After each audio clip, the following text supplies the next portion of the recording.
अस्सलाम वालेकुम, this is ODA foxtrot from defence outpost. तो रिसेंटली इंडिया JF-17 ब्लॉक 3 की सेल्स को रोकने के लिए कुछ बहुत ही बड़े इकदाम को उठाने जा रहे हैं और इस चीज़ को हम लोग एनालाइज करेंगे और साथ ही साथ इसके काउंटर में पाकिस्तान क्या कर सकता है और पाकिस्तान को क्या करना चाहिए, इसके ऊपर भी इन ऑप्शंस को हम लोग एक्सप्लोर करेंगे। तो वीडियो आज की बहुत ज़्यादा इंटरेस्टिंग है, तो मेक श्योर करना है कि आप इसको एंड तक देखें। लेकिन अगर आप लोगों ने अभी तक चैनल को सब्सक्राइब नहीं किया हुआ तो please make sure to like this video and do subscribe to the channel. तो इस पूरे टॉपिक का आगाज़ जो है वो इंडियन गवर्नमेंट के एक माउथ पीस अकाउंट से हुआ, ट्विटर अकाउंट से, जिन्होंने ये एक ट्वीट किया जिसको आप अपनी स्क्रीन पे भी इस टाइम के ऊपर देख सकते हैं। और इसमें ये क्लियरली लिखा हुआ है कि इंडिया हर हद तक जाएगा, हर कोशिश करेगा कि पाकिस्तान और बांग्लादेश के दरमियान कोई भी सीरियस डिफेंस रिलेशंस एस्टेब्लिश ना हो पाए। और इस कॉन्टेक्स्ट में पाकिस्तान और बांग्लादेश जो रिसेंटली निगोशिएट कर रहे हैं JF-17 ब्लॉक 3 के ट्रांसफर को लेकर बांग्लादेश में, तो ये चीज भी इसके अंदर शामिल है। और इन शॉर्ट कहीं ना कहीं ये चीज कहने की कोशिश की जा रही है कि इंडिया डायरेक्टली अब आकर JF-17 ब्लॉक 3 की सेल्स को ब्लॉक करेगा, इसको डिस्टर्ब करेगा, ताकि ये बांग्लादेश और दूसरी कंट्रीज के अंदर शामिल ना हो सके, उसकी सेल्स सक्सेसफुल ना हो पाए। इसी के साथ साथ एक और इंटरेस्टिंग वाकया भी इस ट्वीट के अंदर मेंशन किया गया है 2016 के अंदर कि किस तरह से पाकिस्तान तकरीबन श्रीलंका को JF-17 बेच चुका था, लेकिन इंडिया के प्रेशर की वजह से श्रीलंका ने उस चीज से इनकार कर दिया।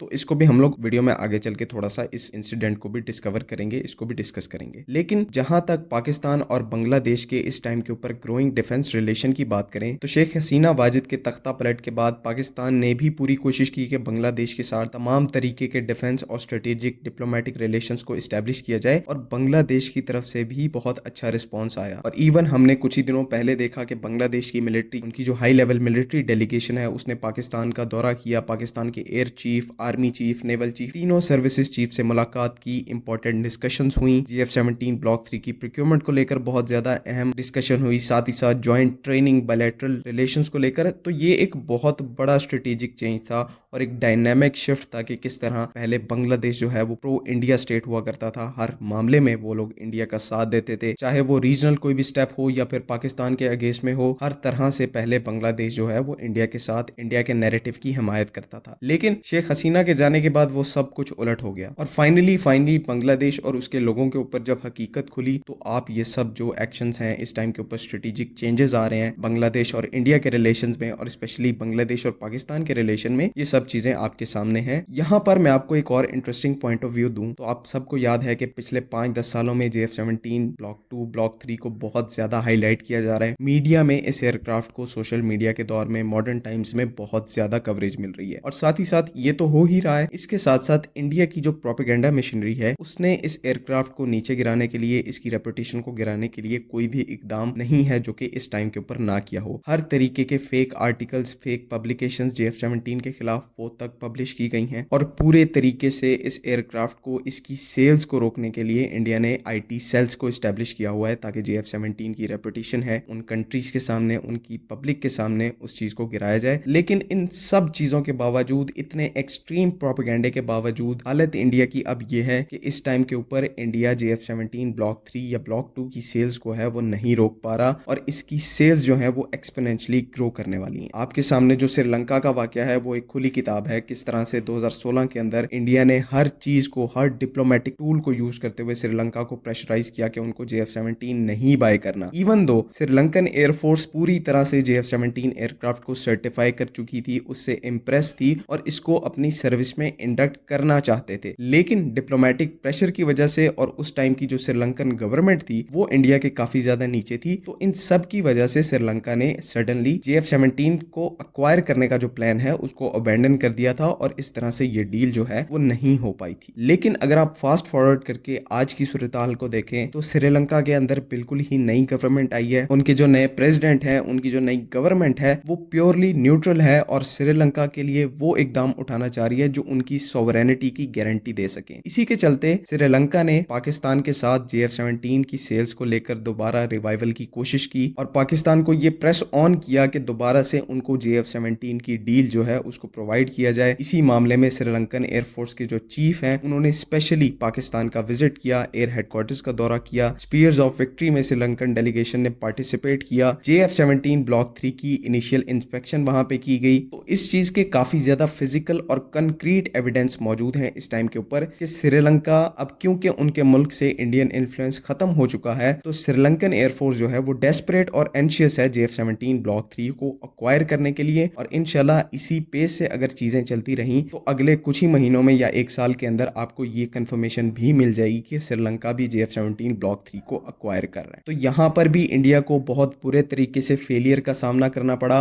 और यही बुरे तरीके का फेलियर जो है वो इनको बांग्लादेश में भी फेस करना पड़ेगा, क्योंकि ये लोग अभी भी समझते हैं कि वो किसी ना किसी तरह से बांग्लादेश को अपने इन्फ्लुएंस के अंडर रख सकते हैं, उनको फोर्स कर सकते हैं कि JF-17 ब्लॉक 3 की डील से वो पीछे हट जाएं। लेकिन जो प्रिंसिपल चीज इंडियंस भूल रहे हैं इस टाइम के ऊपर वो ये है कि अब वाला जो बांग्लादेश है वो नया बांग्लादेश है। अब जो बांग्लादेश की लीडरशिप है वो नई लीडरशिप है जो कि प्योरली अपनी कंट्री की सॉवरेनिटी और उसकी प्रोटेक्शन के बारे में सोचती है। और इसी वजह से आपने देखा होगा रिसेंटली बांग्लादेशी मिलिट्री की कैपेबिलिटीज को एलिवेट करने के लिए बहुत ज्यादा इकदाम उठाए जा रहे हैं और ये आने वाले फ्यूचर में उठाए जाएंगे, चाहे वो लैंड फोर्सेस के लिए इक्विपमेंट की बात हो या फिर उनकी एयरफोर्स के लिए J-10C चाइना से या फिर पाकिस्तान से ब्लॉक 3 लेने की बात हो। ये सब चीजें इंशाल्लाह फ्यूचर के अंदर कंप्लीट होंगी और इंडिया जितनी भी कोशिश कर ले वो इन चीजों को रोक नहीं पाएगा। उम्मीद है कि यहाँ पर तमाम चीजें क्लियर हैं। इससे रिलेटेड कोई भी कंफ्यूजन है तो काइंडली कमेंट्स में जरूर पूछें। बाकी अगली वीडियो तक के लिए अल्लाह हाफिज। पाकिस्तान जिंदाबाद।